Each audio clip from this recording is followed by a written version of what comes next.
I've been a divorce lawyer for over a decade. I've seen every lie, every tear, every shady move a cheating spouse can make.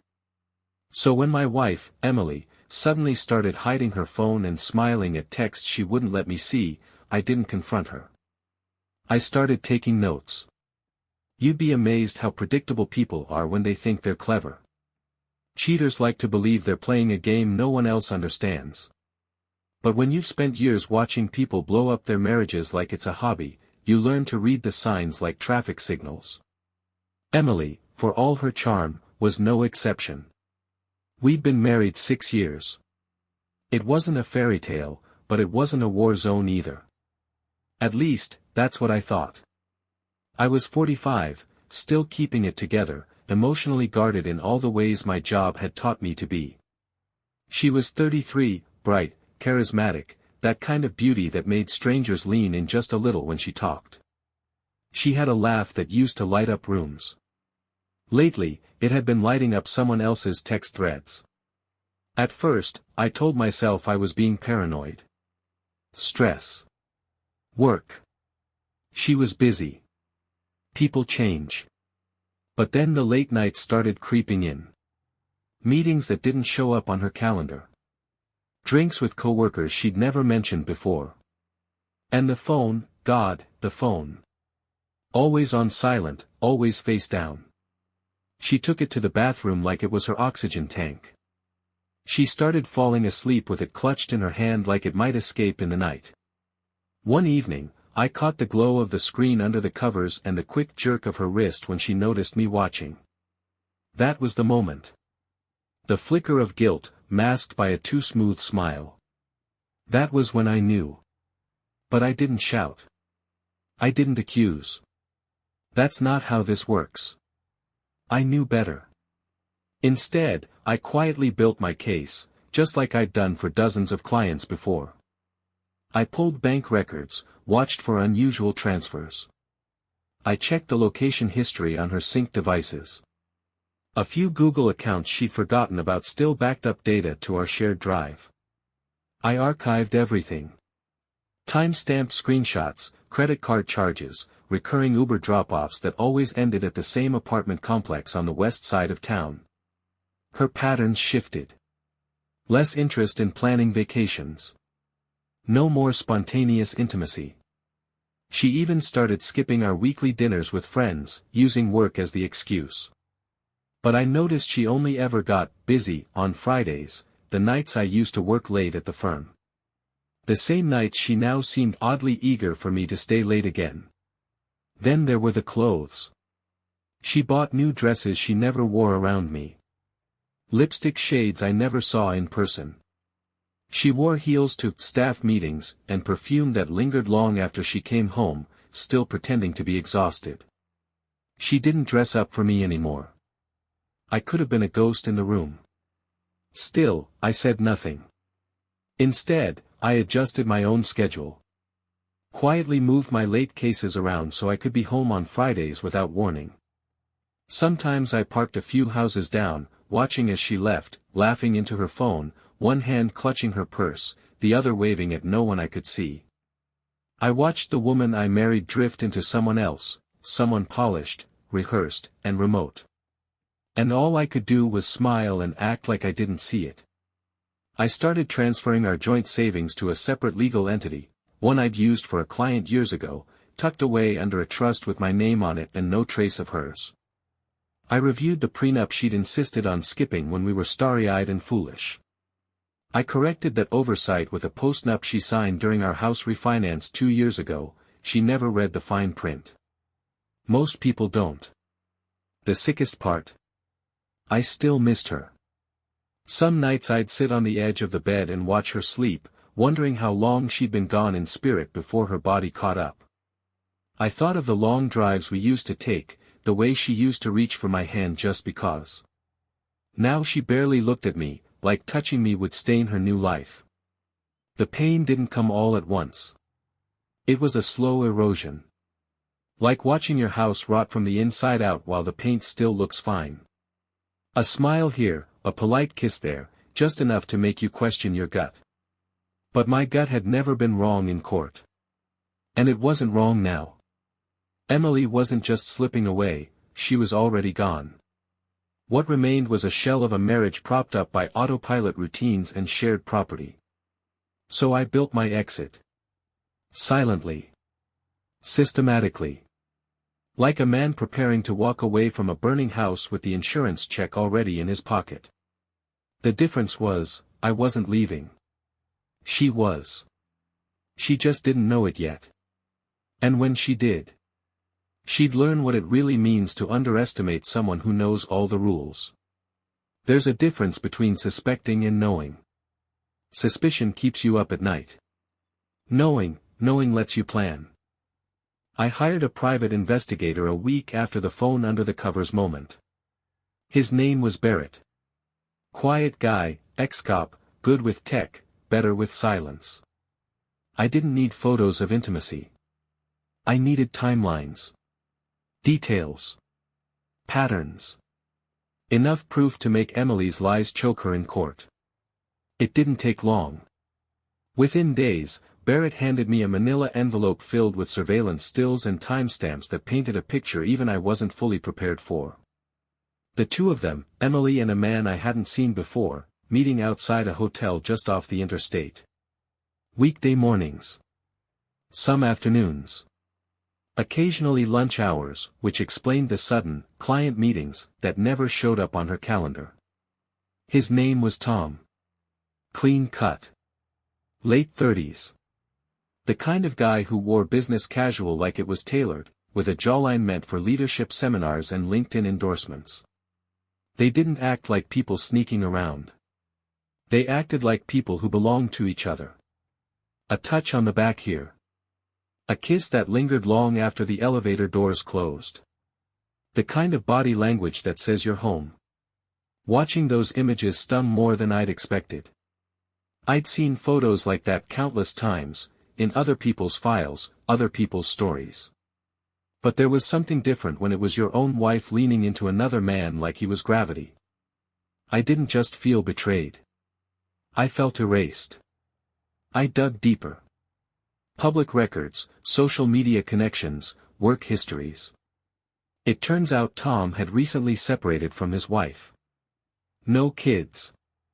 Still legally married, but clearly already moving on, judging by the vacation posts on his burner Instagram account. Private, of course. But not private enough. They weren't just fooling around. They were making plans.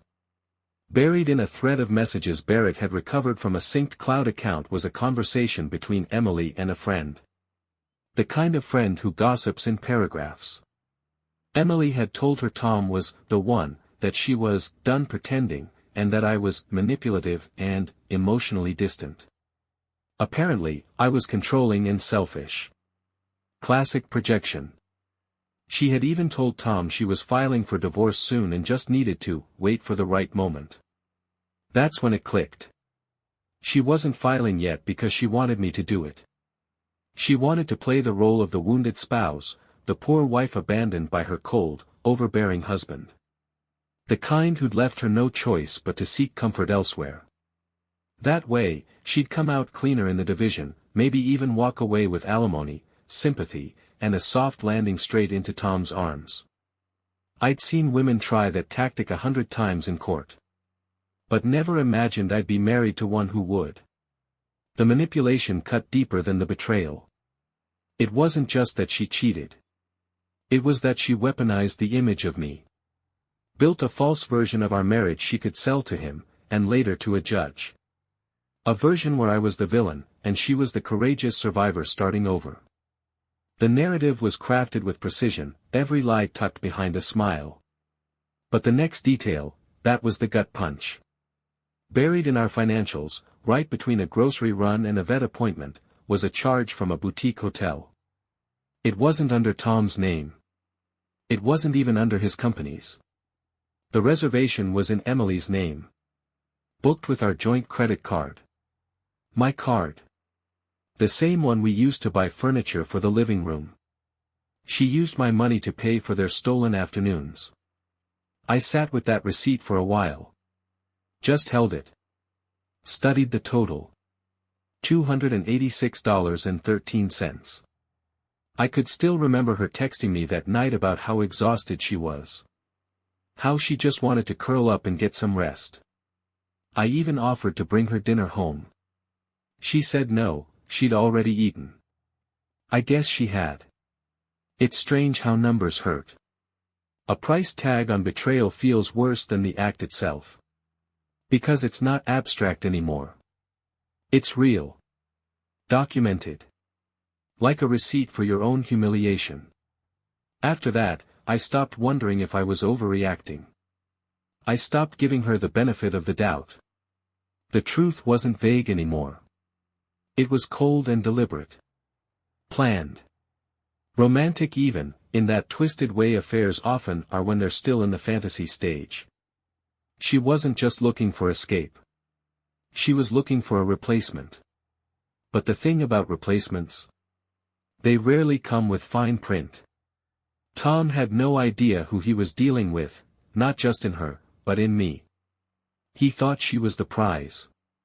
He bought into the story of the wounded wife and the cold husband. The affair was built on a foundation of lies I had been quietly dismantling piece by piece. And soon, very soon, the both of them would find out the cost of writing me out of my own life. She had told him I was filing. She wasn't entirely wrong.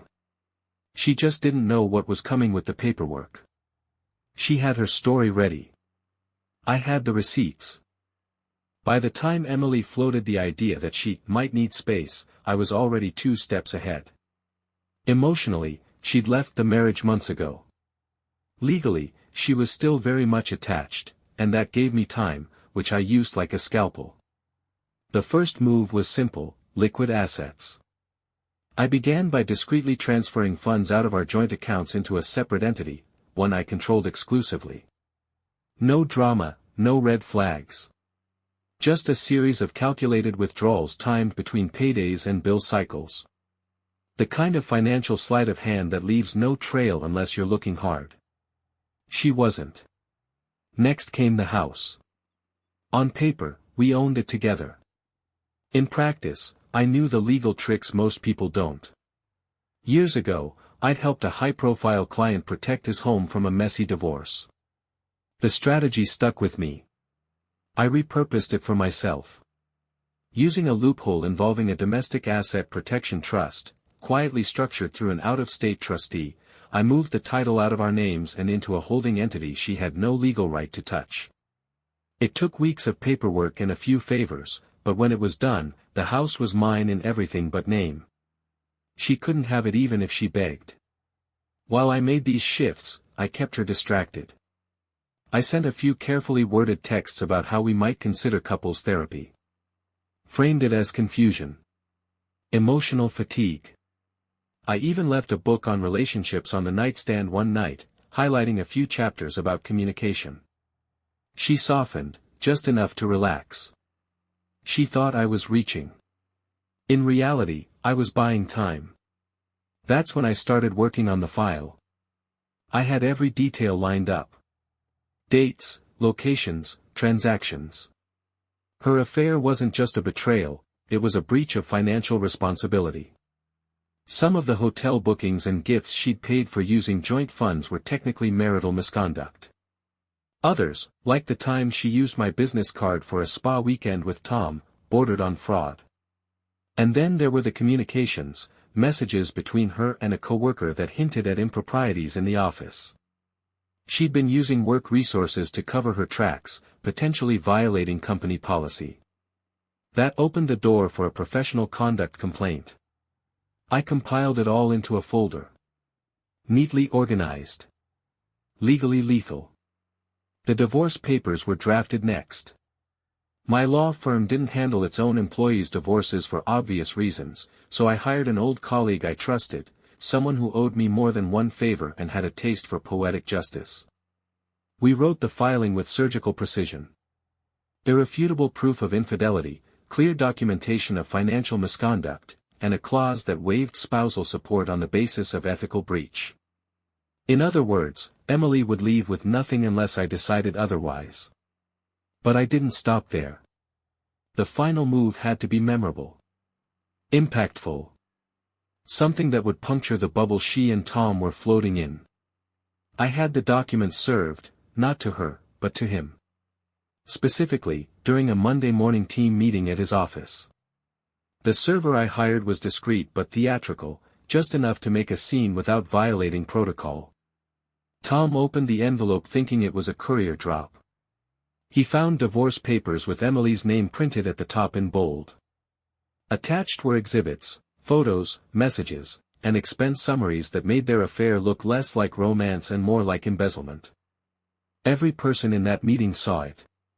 Every colleague. Every subordinate. His face turned the kind of pale you only see in hospital rooms and interrogation videos. Emily had wanted a quiet, dignified separation. What she got instead was a public scandal, delivered to her lover like a bad plot twist in a soap opera. But I wasn't done. Later that day, I sent an anonymous packet to Tom's ex-wife. Everything she'd need to reopen their own divorce terms, especially since he'd been hiding the affair during their separation. Her lawyer would feast on it. Another packet went to the HR department at Emily's company. No return address, just a thumb drive labeled, "Policy Violations." On it?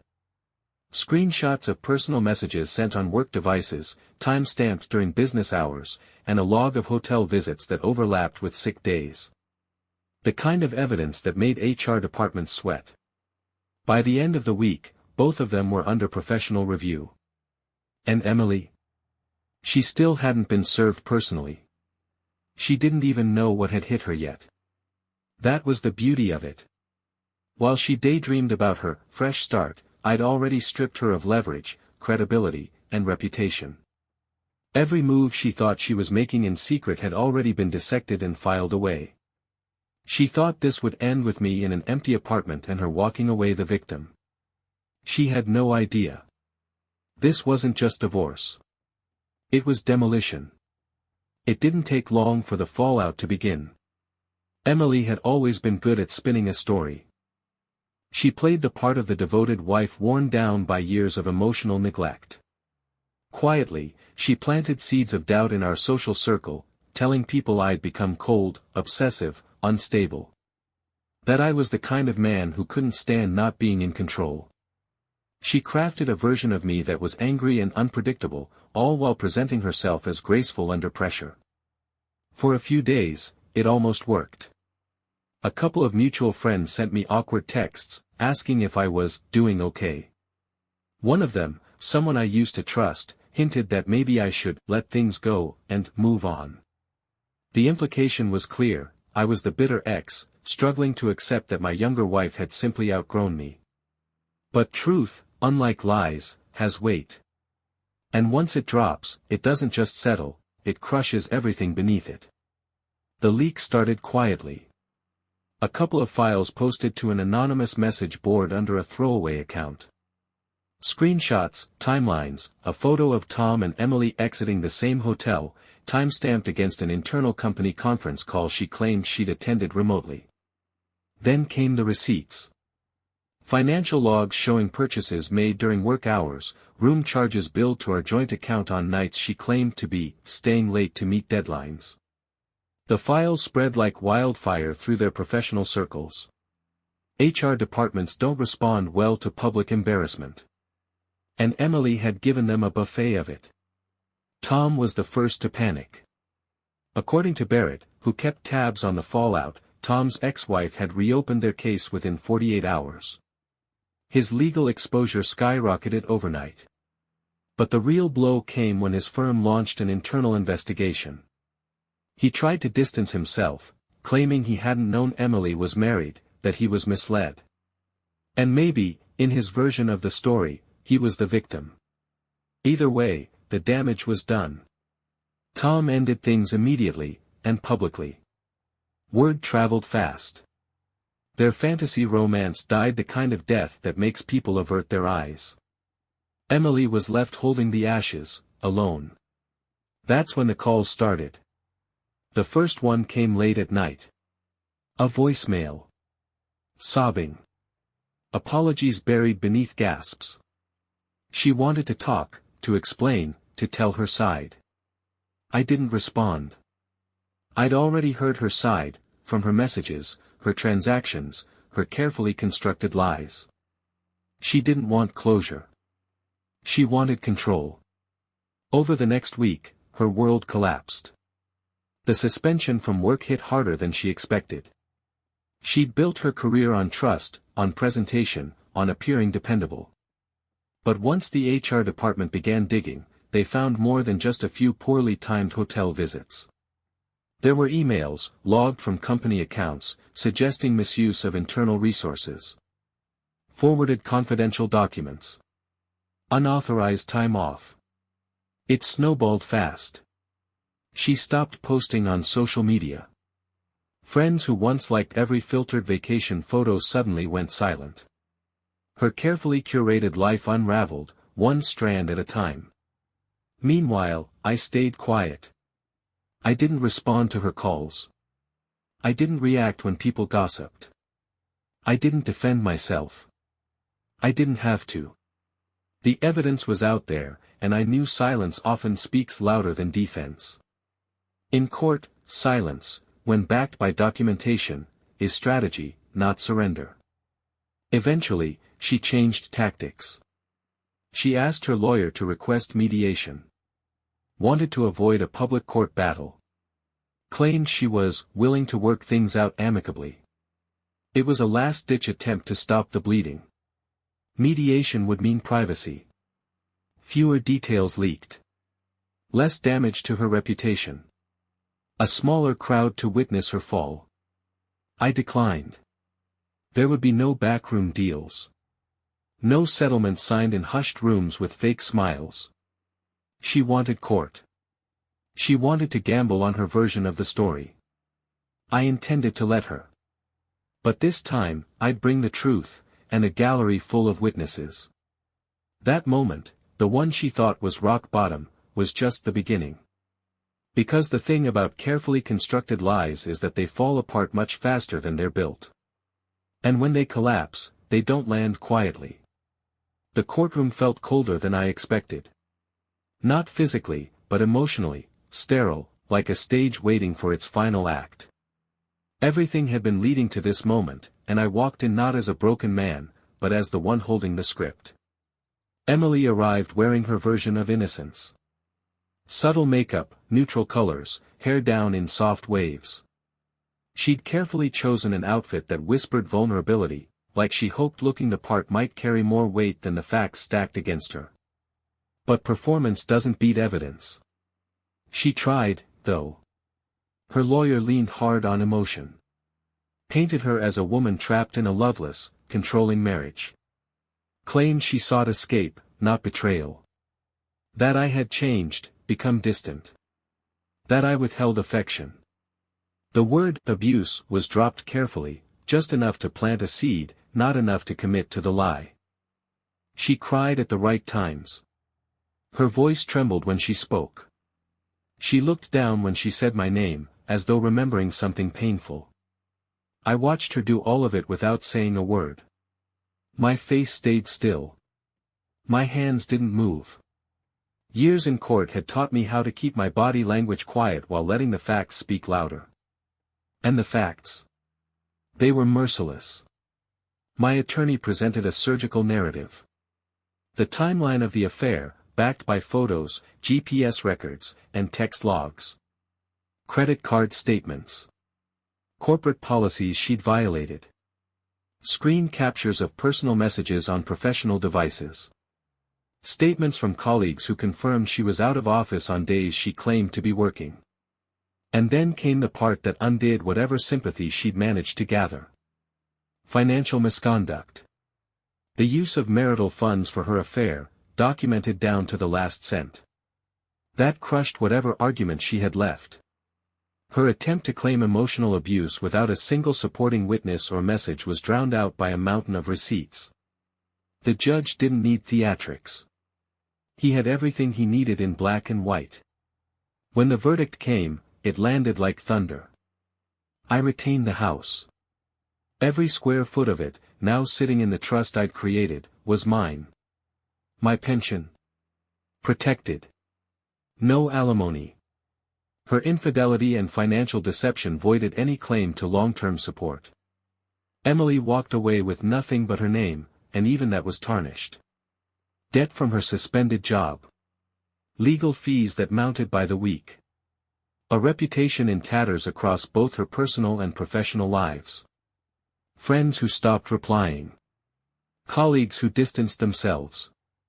She exited the courtroom without looking back. The mask had cracked. The performance was over. And for once, there were no eyes left to impress. I didn't celebrate. There were no fist pumps, no cathartic yells. Just a quiet, deep breath, the kind you take after holding one underwater. The weight was gone, replaced with something calmer. Later that afternoon, I drove to a small cafe near the courthouse. Same one I used to visit during late nights at the firm. Coincidentally, it was also the first place I started noticing the signs. The days Emily said she was working late, and I'd sit there alone, sipping bad coffee and pretending not to check the time. I walked in, ordered something simple, and sat by the window. Same table. Same view. Only this time, no texts to check. No phone calls to expect. When the bill came, I paid in cash. As I stood to leave, I caught my reflection in the glass. Still me, but different. Wiser, maybe. Quieter inside. The kind of quiet that comes after a storm tears through and leaves only what matters standing. A soft smile found its way across my face. Not bad for a Monday.